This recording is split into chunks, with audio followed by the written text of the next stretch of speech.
Hi, I'm Gwen DeSelm, and I'm here in downtown Fort Wayne. Behind me is Parkview Field, home of the Tin Caps.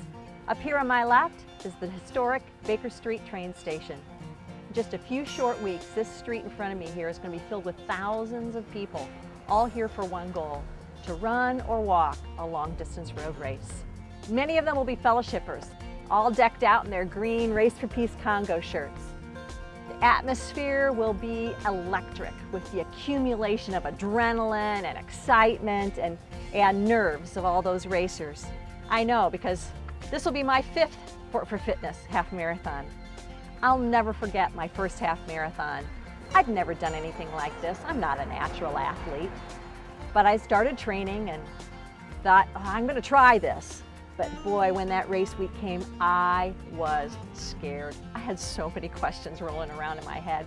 Had I trained well enough? How hard was this course going to be? Could I rise to the challenge? Would I really be able to complete 13.1 miles? All of that was still swirling in my head on race morning as I stood in my start corral waiting for the race to start. And then, bang, the gun went off and I started running. The race was on. For Kimberly Norton, this is her first road race. She's going to be tackling the 10K at the end of the month. So Kimberly, what do you think? Are you excited? Are you nervous? How are you feeling about this race? I'm very excited. When I seen it advertised, they're going to do it, and it was for Congo, I wanted to get involved. That's great. Are you doing this on your own? Are you training with somebody? Me and my daughter Bethany and some ladies from the church are training. That's great. And now the 10K, how far is that? 6 miles. 6 miles. Have you done 6 miles yet? Yes, we have. How often do you train? I walk about 4 days a week. 4 days a week. And now this is the kind of the result of a long journey for you, hasn't it been? Yes. So tell us a little bit about that. I've been walking, exercising, trying to eat healthy, losing weight. You know, heart disease runs in my family, so I'm just trying to stay on a healthy track and show my daughter the right way. Well, I know for me, every time I do a race, there are new unknowns, new questions that come up. How about you? You have any questions about the race? Like, can you get it all? Can you finish in the time that's been allotted to you? With God's help, I'm going to finish it all. You bet. That's awesome.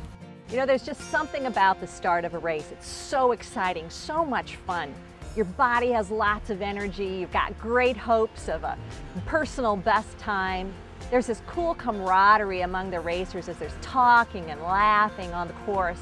Those opening miles can just be a lot of fun. You know, the Christian life is a lot like a road race. The beginning of the race is so exciting. When you first come to Christ, you give your life to Him. Your life is just brimming over with this excitement over this thing that God is doing in you. And though you may not know what tomorrow may hold, each day has a sense of hope about it that you didn't have before. You love going to church, you're eager to be in His Word and learn about God. You want to tell everybody about this thing that God is doing in you. Worship is so alive because that sense of forgiveness and freedom is so new and so real. This beginning of the race is so exciting. It's a freedom and a joy that only comes because the Spirit of God is living in you. Hebrews 12:1 says, since we're surrounded by this cloud of witnesses, let's throw off everything that hinders us and the sin that so easily entangles us, and let's run with perseverance the race that's marked out for us. So the question is, how's your race going? Many distance runners say that the hardest part of a race are those long middle miles. On the Fort for Fitness half marathon course, between miles 4 and 5, the course veers off into Foster Park. After a quick water break, the runners head down the winding River Greenway. It's beautiful, but it's kind of isolated. It's still, it's quiet. The pack of runners starts to stretch out, so there's more distance between you, and fatigue starts to set in, and it's just you and your thoughts and the pounding of your feet. Sometimes in this section of the race, your pace starts slowing down, and the finish line is still a long ways away. Emerging out of the park, the course then becomes a little more hilly and eventually ends up in a long incline at about mile 9 that seems to go on forever. Cramps and blisters, and friction burns, and aching joints and muscles all start nagging at you. Those middle miles are tough. You know, the same's kind of true with our lives, isn't it? When you're in those middle miles, you tend to look back at the beginning and you say, gosh, I remember so longingly that excitement and that hunger that I had for the Lord. But in the middle miles, it's kind of gets long and hard and laborious even, monotonous of the everyday. There's bills to pay, there's the demands of family and job and even ministry. And then there's the disappointments of life when stuff just doesn't turn out the way you'd hoped it would. Life is full of pain, and experience sorrow, and it can be really tempting in those middle miles to just quit, slow down, to give up. It takes perseverance to get through those hard, long middle miles. Perseverance just to survive, let alone race well. Dave Nelson is a fellowshipper who knows the struggle of the long run. He's competing in the Race for Peace Congo half marathon, but he's also deep into the race set out for his own life. For Lynn and I, our life has pretty much been defined by autism. Our youngest son, Julian, is 13, and over the last 10 years since his diagnosis, we've tried our very best to provide the best care for him. And you don't really know which direction to go, so you look for wisdom in a lot of places. And sometimes you change direction and you have second thoughts. It's to find our lives, but you know, I think so much of it is, how does God want us to change and respond to this? I think, you know, Romans 8:28 is quoted a lot, that all things would work together, you know, for those who love God and are called according to His purpose. And I think what's our greatest good, and I think it's the run, it's the long haul, and being willing to learn and be changed in the process. And this isn't an ugly, tragic thing either. Julian's a wonderful kid, and our other son, Leland's doing very well, and we're all more like the people God wants us to be for dealing with this. We've come a long way, we have a long way yet to go. We may have Julian with us, you know, the rest of our lives, and that's okay. And at times, you know, I sit by myself and I have to go down to the basement where nobody can hear me, and I just, you know, cry out loud sometimes. I just question what's going on and are we on the right track, because the finish line is just so far down there, and there is a long way to go yet, and we, you know, resources, you know, a lot of times we just don't have them. And when we have our doubts and we got, you know, tough times, I mean, it's okay to tell God that, you know, we're mad at Him and we don't understand what's going on, and things aren't fair. We often feel like we're almost taking it day to day. It's sort of like, right now, stay positive and you know, keep going. It's really neat how, again, coming back to Romans 8:28, things do somehow come together. And you have those questions and you're mad and upset, but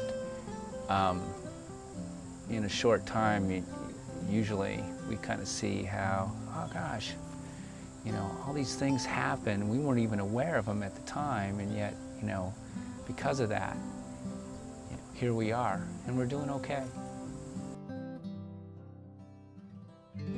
I'm here at Parkview Field. This is where the 4 for Fitness races will end. You know, the end of the race is so important in how we run it. That first half marathon that I ran, my training schedule only took me up to 10 miles. The thing is, a half marathon's 13 miles. I so remember when I got to that point in that race, when I reached 10 miles and I thought, okay, this is it. I've never run any farther than this. From now on, it's uncharted territory. How am I going to do? Well, I relied upon the experience of other runners who encouraged me and said, you can do this. It'll be all right. You're going to make it. And I did. You know, that's true of the race of life as well, isn't it? Seeing someone who's ahead of you on the track, someone who's already faced those hard middle miles and gotten through them faithfully, can be such an example to us and really help us to know how to run our own race. One of those runners for me is this guy right here. This is Warren Crawfus. Warren and Pat have been faithful members and volunteers at Fellowship for a long, long time. And Warren and Pat are going to be doing the Seniors Marathon this year. Yes. Yeah. Can I ask how old you are now? I'm 74. 74. So what are you doing with yourself now that you're retired? I'm busier than ever. Go ahead, tell us. My son says sometimes, I don't know when to call you because you're always doing something. What are some of the things you're doing at Fellowship? I'm involved in visitation ministry, and I've enjoyed also working with men's fraternity or men's Bible studies, and Grub and Go, which I enjoy very much. That's great. So what motivates you to keep on moving and to keep pressing on at a time when a lot of people would just be coasting for home and say, I've done my hard work, it's time for somebody else to take over? Well, first of all, I want to be an example, and I want to be an encourager to other people. If I sit down and take an inactive role, how can I show that the walk for the kingdom is a continuous thing until we meet Christ?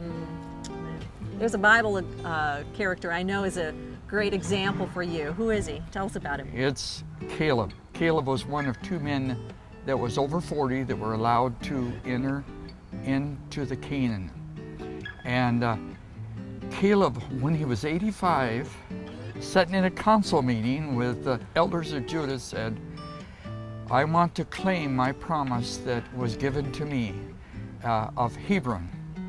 And he said, with God's help, I will take captive and free this land, and it will be mine. He didn't ask the elders to help him. He said, with God's help. And that's the way life is. With God's help, we can do it. Amen. Well, you've been such a great example to me and to so many others, and I just want to thank you. Thank you for running this race well and for the example you've set to all of us who are coming behind you. Thank you.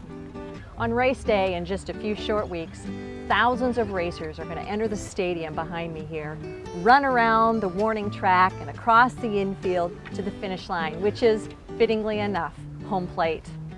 I'll never forget that end of my first half marathon. The finish line for that race was over on Main Street.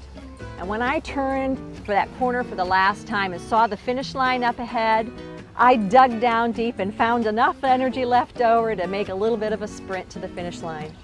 Along the street on both sides of me, there were spectators who could see the name on my bib, and they were calling out and cheering for me by name. You're almost there, Gwen. You can do it. Come on. Keep going. Great job, Gwen. I saw runners who had already finished the race, already had the medal draped around their neck, standing around waiting and cheering on the rest of us. I saw friends who had waited around just so they could watch me finish. And then I saw up ahead, at the finish line, my family waiting for me with signs of congratulations and cheering and waving wildly. It was such a rush of emotion and joy I'll never forget. And you know, I couldn't help but think that this must be what it's like when we get to heaven. That the saints and loved ones who have gone before us will be there cheering for us. Way to go, great job, keep going. Around our neck will drape the reward of the words, well done, good and faithful servant. And in that moment, all the hard work, all the sacrifice, all the pain will have been worth it. So let us run with perseverance the race that's marked out for us, fixing our eyes on Jesus.